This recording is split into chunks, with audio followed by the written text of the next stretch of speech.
Good morning बच्चों। आज दिनांक 12 फरवरी 2021, वर्ग चतुर्थ, विषय संस्कृत, अध्याय 1। अध्याय का नाम है वंदना और अव्यय शब्द की पढ़ाई होने जा रही है। आप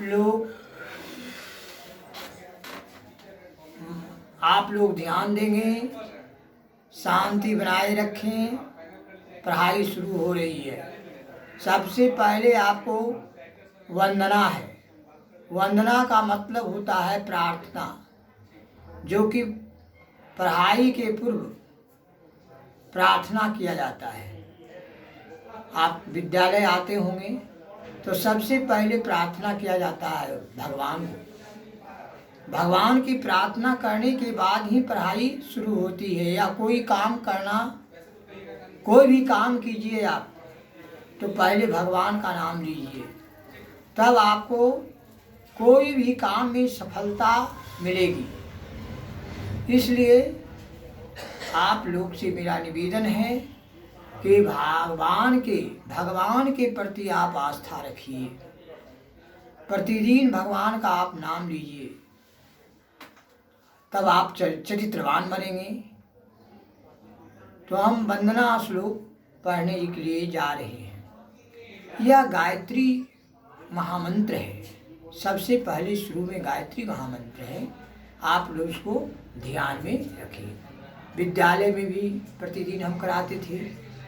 पहले वंदना शुरू इस प्रकार होता है, जो आप लोग ध्यान दीजिए। कर्पूर गौरम करुणावतारम संसार सारम भुजगेन्द्रहारम सदा वसंतम हृदयारविंदे भवम भवानी सहितम नमामि। इस प्रकार से अब गायत्री महामंत्र हम पढ़ने जा रहे हैं। सुनिए और आप लोग भी बोलिए। महामंत्र है, आंख बंद करके और एकदम स्वच्छ हृदय से बोलिए, पवित्र हृदय से एकाग्रचित्त होकर इसको पढ़िए। ओम भूर्भुवः स्वाहा तत्सवितुर्वरेण्यं भर्गो देवस्य धीमहि धियो यो नः प्रचोदयात्। ओम भूर्भुवः स्वाहा तत्सवितुर्वरेण्यं भर्गो देवस्य धीमहि धियो यो नः प्रचोदयात्। 11 श्लोक है, सुनिए। ओम विश्वानि देव सविता दुरितानि परासु यद्र भद्रम तन्न आसु।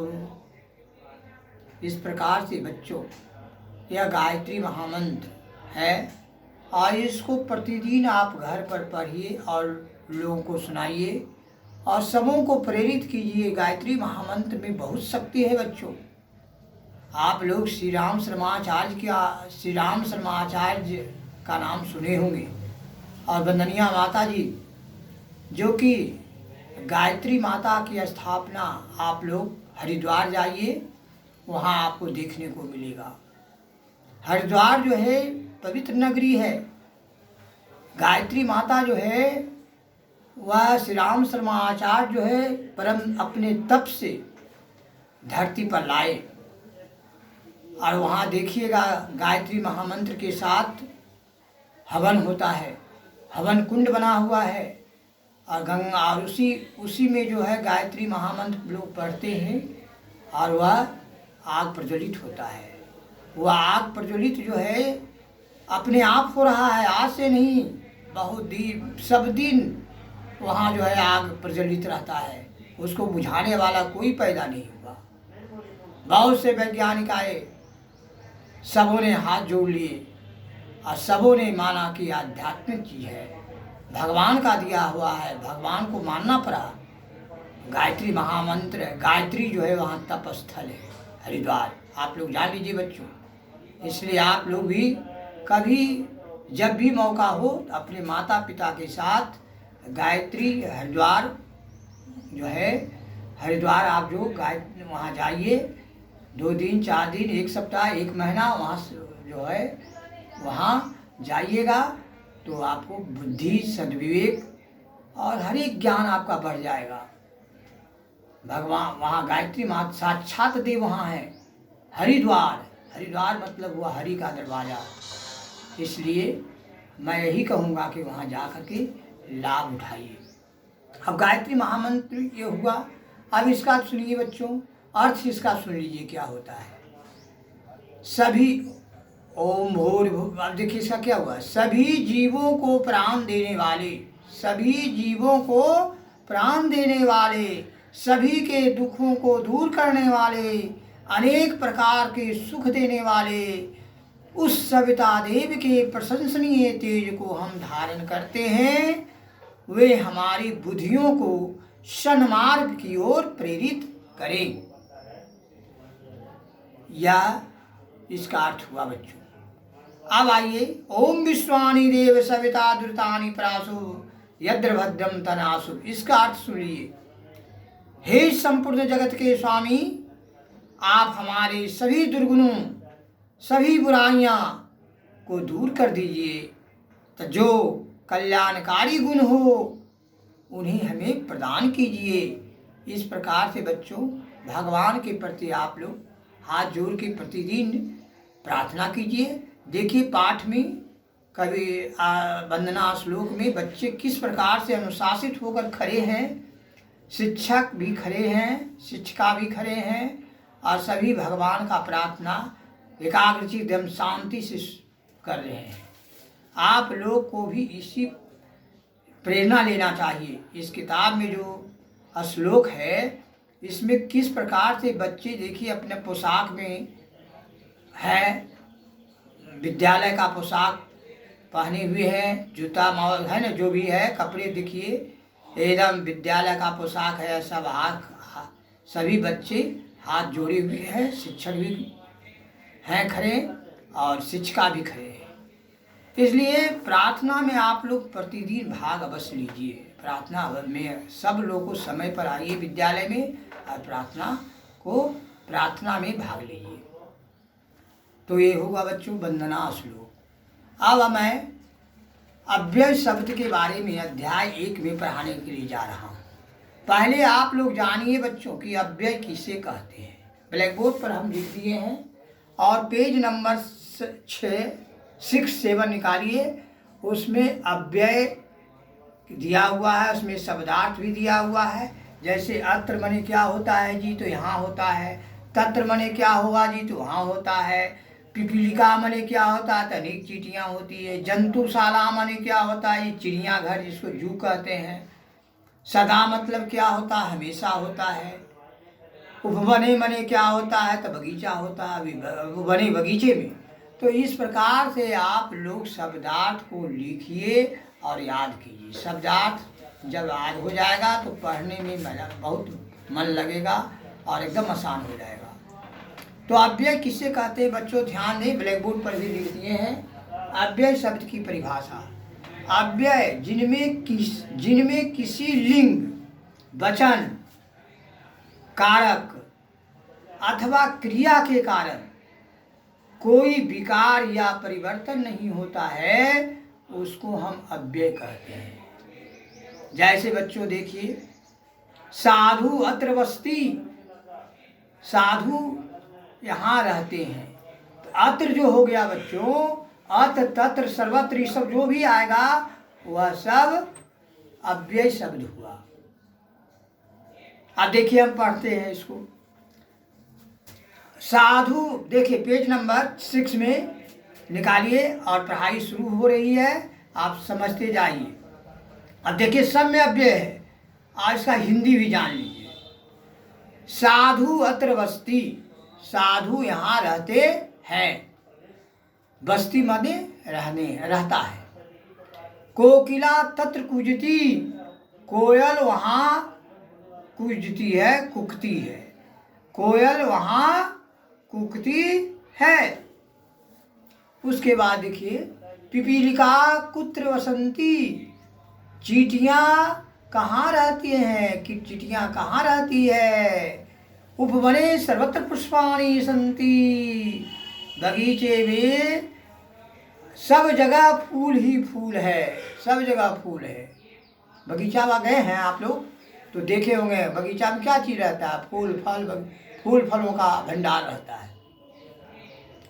अध होलिका अस्ति, अब देखिए आज होली है, होली में बच्चे खेल रहे हैं। चित्र को देखते जाइए, किताब में देखिएगा किताब तो समझ में आ जाएगा। बच्चे जो है होली खेल रहे हैं।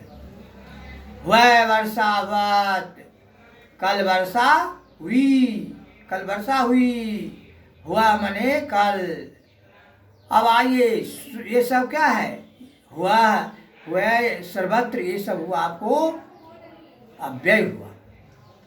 स्व अहम जंतुशालाम गमिष्यामि, कल मैं जंतुशाला जाऊंगा, है ना। जंतुशाला किसको कहते हैं, चिड़ियाघर को। पटना गए हैं आप लोग, पटना में चिड़ियाघर है, संजय गांधी जैविक उद्यान, है ना। नहीं गए हैं वो तब जाइएगा। जंतुशाला में बहुत से जीव जंतु रहते हैं, है ना, जो कि आपको आश्चर्य लगेगा, वहाँ जाके देखिएगा। अहम प्रातः उपवने भ्रमामि, मैं सुबह बगीचे में घूमता हूँ। प्रतिदिन आप लोग भी सुबह में घूमिए। घूमने से क्या होता है, एक घूमना बहुत अच्छा व्यायाम है। जब आप घूमिएगा, व्यायाम हो गया हुआ। अब व्यायाम करने से शरीर क्या होता है, सुडौल होता है, आप स्वस्थ रहेंगे, निरोग रहेंगे। इसलिए आप लोग प्रतिदिन सुबह में सवेरे उठिए और भ्रमण कीजिए, घूमिए। बाग बगीचा जहाँ हो वहाँ आप जरूर घूमने का कोशिश कीजिए। आप इस प्रकार से वयम सायं क्रीड़ा क्षेत्रे क्रीड़ामा, वयम मतलब हम लोग शाम में खेल के मैदान में खेलते हैं, है ना। शाम में आप लोग खेलने के लिए जाते हैं, इसलिए खेलना जरूरी है। खेल बच्चों के लिए बहुत लाभप्रद है, क्योंकि खेलना भी, पढ़ाई के साथ साथ खेल भी अति आवश्यक है। वयम सदा ईश्वरम भजामः, हम लोग हमेशा भगवान को भजते हैं, हम लोग हमेशा भगवान को प्रार्थना करते हैं। देखिए बच्चे लोग माता पिता और आप गुरुदेव पूजा करा रहे हैं गणेश जी को, है ना। चित्र को देखिए तब समझ में आएगा कि हम लोगों को भी पूजा करना चाहिए। प्रज्ञा सौम्या च गायता, प्रज्ञा और सौम्या गाती है। सरोवरे कच्छपापी संति, सरोवर मतलब क्या होता है, सरोवर मतलब तालाब। तालाब में क्या चीज रहता है, मछलियाँ रहती है, कछुआ रहती है ना। तालाब में कछुआ भी है, यहाँ कछुआ माने कछुआ होता है। तो इस प्रकार से बच्चों यह अव्यय शब्द हुआ। अव्यय शब्द आप लोग को समझ में आ गया होगा। इसके कि प्रातः सदा अपि, ये सब सभी जो है क्या हो गया, च सायं, ये सब हो गया अव्यय। तो अब आप लोगों को ज़्यादा समय नहीं देना चाहता हूँ, आप लोग समझ गए होंगे, है ना। आप लोग इस कविता को, जो ये गायत्री महामंत्र है, इसको याद कर लेंगे। और ये जो अव्यय किसे कहते हैं पूछेंगे क्लास में। अव्यय की परिभाषा याद कर लेना है, अव्यय और इस जो भी और शब्दार्थ याद कर लेना है। इस प्रकार से आप लोगों को मैं बहुत बहुत शुभकामना प्रदान करता हूँ। आप लोग प्रतिदिन समय पर विद्यालय आइए, समय पर पढ़िए, समय पर नहीं भी विद्यालय अभी आ रहे हैं तो घर पर भी समय पर पढ़ें, समय पर उठिए और माता पिता को प्रतिदिन प्रणाम कीजिए और अभिवादनशीलस् नित्यं वर्धाप्सेविना चत्वारि तस्वर्धन्ते आयु विद्या यशो बलम। जो प्रतिदिन बड़ों को प्रणाम करता है या सेवा करता है उसे 4 चीज बढ़ती है, आयु विद्या यश और बल। इस प्रकार से गीता पाठ के शुभ अवसर पर आपको लोगों बहुत बहुत शुभकामना और आशीर्वाद देता हूँ। जय हिंद, जय भारत।